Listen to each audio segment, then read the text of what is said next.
Hey guys, so I apologize that my March favorites is a little bit late this month, but hopefully I have enough good stuff here to make up for it. So I do have one fail that I'm going to share with you at the end, but I'm just going to get started right away. This has definitely been this standout product for me in March, and I never thought that I would be on here raving about another mascara because there's a little piece of hair. You guys know how much I love Prestige My Blackest Lashes. I raved about that mascara for years now.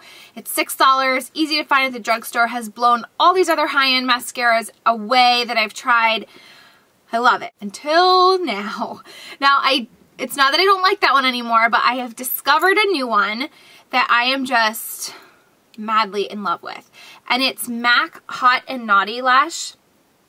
And to be honest, once I finished up, I had a whole bunch of sample mascaras, and as you saw in my product empties video, I finished up a lot, and I was down to like just little samples in my drawer. So I went into I have like a train case where I keep like a couple backups of like my really good favorite products, and then I also have like backups of products that I use on a regular basis. And I didn't even realize I have like 3 brand new tubes of different mascaras in there.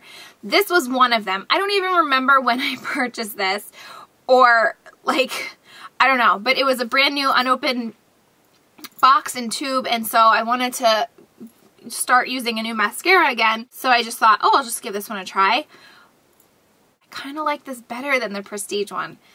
And it's MAC, so it's still not like crazy high-end, like $29 like the YSL Faux Seals or Makeup Forever Smoky Lash. But I love this. I will be repurchasing it. I love it so much. So basically the cool thing, it's one wand, and it's an extremely nice voluminous wand. It makes your lashes have incredible volume. It separates them really nicely. It lengthens them. But the best thing about this is the volume that it gives your lashes. So the cool thing is you have this wand, and then I'm going to twist off the pink part, and you get this wand.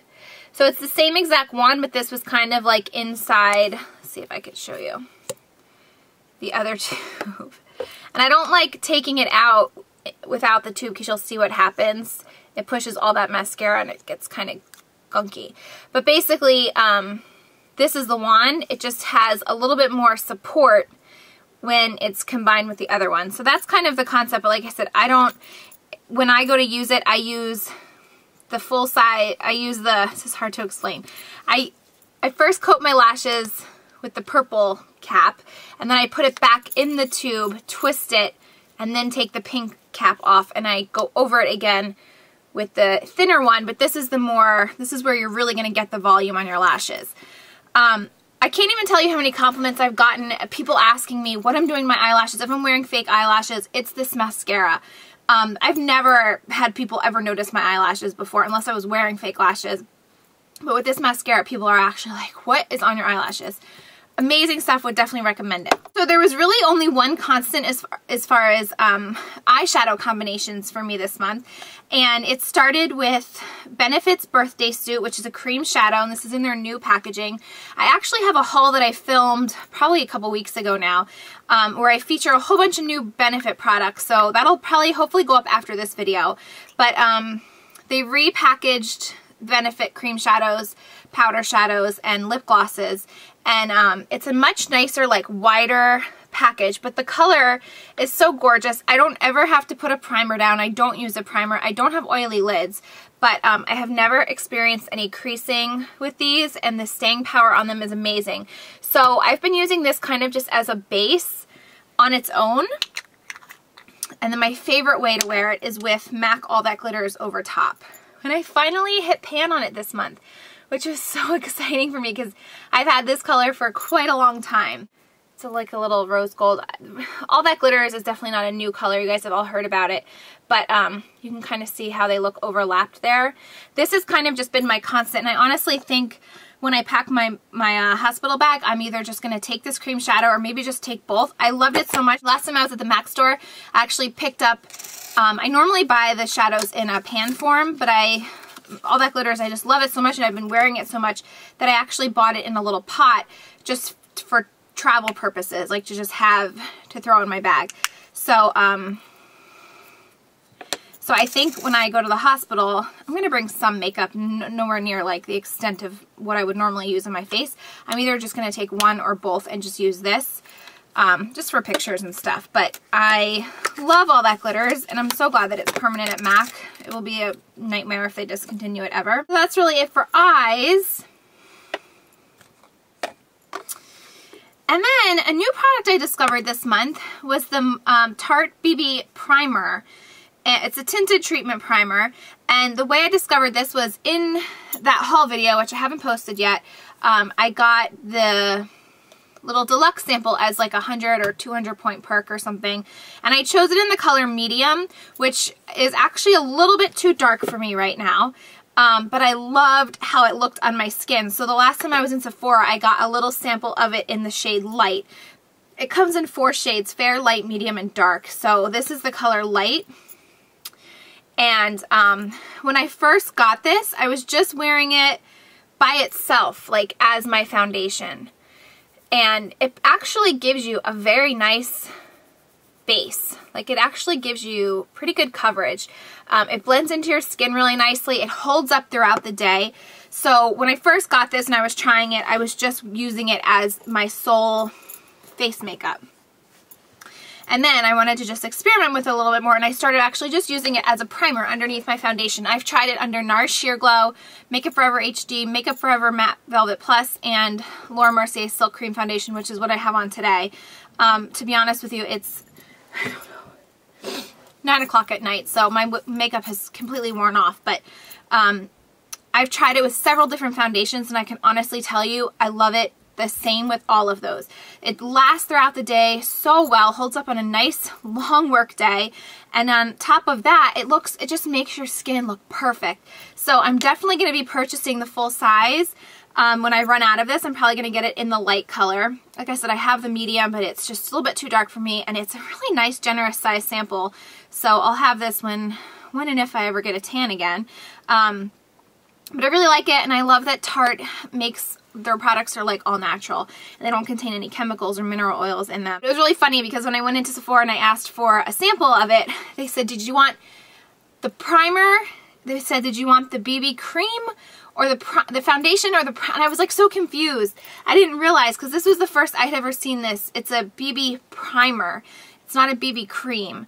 So it's kind of like a primer and a tinted moisturizer in one. I don't know why companies try to like make it fancier than it needs to be. But basically, it's a 12-hour primer, but for someone that doesn't like a lot of full coverage foundations, this was like sufficient enough for me to wear throughout the workday. I have been setting it with my Hourglass Ambient Light Powder and diffused, which is another obvious. Actually, I haven't stopped using that since I first bought it, but I'm not going to waste any more time talking about it. But I just set it, and it's perfect. And so I really like that, and that was kind of like a fun little new discovery. There's only been 2 blushes that I've been wearing this month consistently, and one is discontinued, so I almost didn't want to show you, but it's sheerly, based on the fact that I've really been honing in on trying to shop my stash, and it feels always so good to hit pan and use up products. So the one that I've been wearing a lot is Pearl Sunshine, which is a beauty powder from MAC, and this was from the Barbie Loves MAC collection. And so I've been using this alone, and it's a nice blush highlighter. So, and they have re-promoted this several times. I've seen it since this collection. So if you see it pop up again with MAC, I would definitely give it a second look, because it's definitely one of the rare beauty powders that actually gives you color payoff. And the other blush that I've been wearing consistently this month is Buff. And I just put this in special packaging that I saved. I went away for the weekend, and when I do that, I always keep like one empty container to just take one blush. So I have the pan form of it, but I just keep it in there for when I was traveling. But Buff is just your average neutral toned matte color. I actually have it on right now. I just refreshed it a little bit before the video. It's just a nice natural flush. No frills, it's matte. I love it. I think it's a staple for everyone's collection. Okay, and then in shopping my stash, I came across this Johnson's Baby Oil Gel Shea and Cocoa Butter, which I totally forgot all about. And I think originally when I bought this years ago, I bought it for the summertime. But because I've been telling you, like, I've been struggling with my legs being so dry, I've been using this at night, and I love it. It's definitely oily, but it's not like annoying oil where it like seeps onto your bed and your sheets and stuff. Like, it does absorb. I don't put it on like right before I go to bed, but I do put it on at nighttime, and it just is completely moisturizing. It does leave a little bit of shine, so I think that's why I bought this originally like in the summertime, to just kind of give your skin like a healthy glow. But as far as it being like really moisturizing, it's definitely a really nice lotion. It's an oil gel, so it's not all oil. It does have a little bit of thickness to it, and I really like it. And it says it locks in up to 10 times more moisture, so that's a little thing. I think I got this at Target or a drugstore or something. A new perfume, which again is going to be in that haul video, hopefully the one after this one. I talked about this, but I didn't want to wait to talk about this again in case you can't get it anymore. It's by Jo Malone. We all know I have a love affair with Jo Malone perfumes. This was one of her 4 or 5 limited edition perfumes that she released for the spring collection in her sugar and spice line. I ended up picking this one up and Ginger Biscuit, and this is the Red Curon and Cream, and oh my god, I'm obsessed. Like, I can't. It smells like candy. It smells like strawberries and candy, but it's not like so sweet where it makes you sick to your stomach smell. It's not like Aqualina pink sugar or anything like real sweet like that. It still smells more like a feminine perfume, but it's definitely on like the sweet like strawberry side. I love this. If you are near a Jo Malone counter and you can pick this up or get it, like, I don't know if they give out, if you can get a whiff of this or spray it on you, it's like the best smelling perfume ever. I love it for spring. And I've been actually layering this with all my other Jo Malone perfumes. I love it with the Plum Blossom, which was her limited edition scent from last year, which was one of the ones I wore in my wedding. I love those two layered together. I love this with Nectarine Blossom and the Nectarine and Honey, Nectarine Blossom and Honey. Smells so good on its own, but even better when it's layered. The last thing I have as far as favorites go, I'm so excited to share this. This is the Aveeno Ultra Calming Makeup Remover Wipes. In my, was it the products I used up, I don't know, more of a recent video, I was talking about that I always struggle to find like good makeup remover wipes that are moist, I hate that word, that are really wet and that get your makeup off instead of just smearing it all over your face. And quite a few people recommended these. And so I had these on my list to try, and I also want to try the Burt's Bees one. Mostly all the other ones that people have recommended I have tried and I didn't like. So I was very skeptical about these, but I was gonna take your word for it, and I went out and I got these at Ulta, and I love them. I can honestly say that these are right up there with the MAC wipes, with the Kirkland wipes, that I really the only other ones that I've found that I like. They haven't dried out on me. I've gone through quite a few of these. They smell very nice. The fragrance isn't overpowering.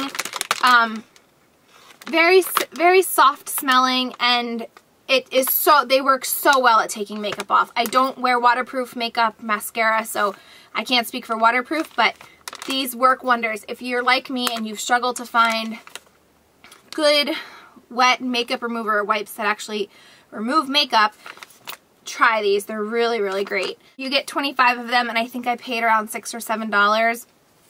Still don't like these better than Bioderma, but it's always, I just always keep makeup wipes in my bathroom for those really lazy nights when I just don't feel like using Bioderma, or when I travel, and these are just so much easier to travel with, and I just always like to have wipes on hand. So I'm so glad that I found these. That is it for my favorites. I did want to just mention one fail, and this is by Josie Maran, which is really sad. This is her Moroccan Oil Cleansing Bar Mini Set. As you can see, I've only used one. I got this from QVC right around Christmas time. You get 5 scents. One was just like unscented, and then the other ones had different scents. I had used the lavender one, and I finally just finished it, and I just didn't like these at all. They all kind of smell the same to me, which is fine. It's a very nice, like, spa-like scent, but they don't really like smell like they're quoted. So they were like lavender, jasmine, Moroccan rose, and Moroccan vanilla. They all smell the same to me. The thing I did not like about these was they don't lather very well at all, which could be due to the fact that they don't have sodium lauryl sulfate, which is typically your foaming agent.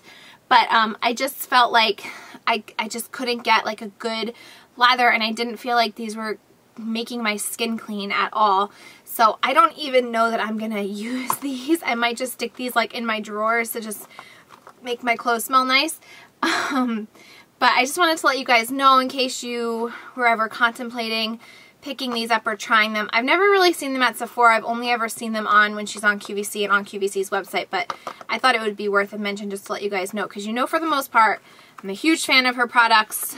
It's very rare that I find that I come across her products I don't like. I don't really like her cleansing, her body cleansing, her body cleanser. It's the cleansing oil or the cleanser that I used up in my last video, and I'm not a big fan of her makeup remover wipes, but everything else that I've tried I've had great experiences with, so I just thought it would be worth it to just mention that although as much as I love her brand, I don't love everything in it. So that is everything, and then I just quick wanted to mention this piece from Stella & Dot.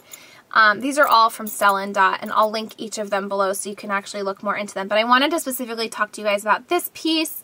This is called the Spirit Bracelet, and it was made specifically for the month of April, which is Autism Awareness Month, and autism is something I hold very near and dear to my heart. It has a lot of, I have a lot of personal connections to it, and every April they come out with products that benefit autism awareness, and this month this was one of the ones that they came out with. So this was actually made specifically for this month, and then they also have a jewelry roll which is brand new for April for the autism awareness, and then they also have, I believe, 2 or 3 other pieces that are in their permanent line, but basically everything in their Autism Awareness Boutique, they're giving 20% of the proceeds to the Holly Rod Foundation, which helps to raise awareness for autism. So I wanted to just mention this. It's $29, and 20% of the proceeds, like I said, goes towards the Holly Rod Foundation, which benefits autism. So I wanted to just mention it to you guys. It's a really cute little dainty little kind of like friendship bracelet. It has these little pull ties. It has the rainbow little beads, and then it also has silver and gold, which is nice, especially for someone like me that really enjoys mixing my metals. You saw it stacked with other bracelets. I'll just show you again. It's really cute stacked with other bracelets, but then it also, I've been wearing it a lot just on its own. And it's just a nice, simple little dainty piece of jewelry that you just kind of feel good about wearing. So I wanted to just share that with you guys if anybody's interested. And I think that's everything. Thank you guys so much for watching, and I'll talk to you soon. Bye!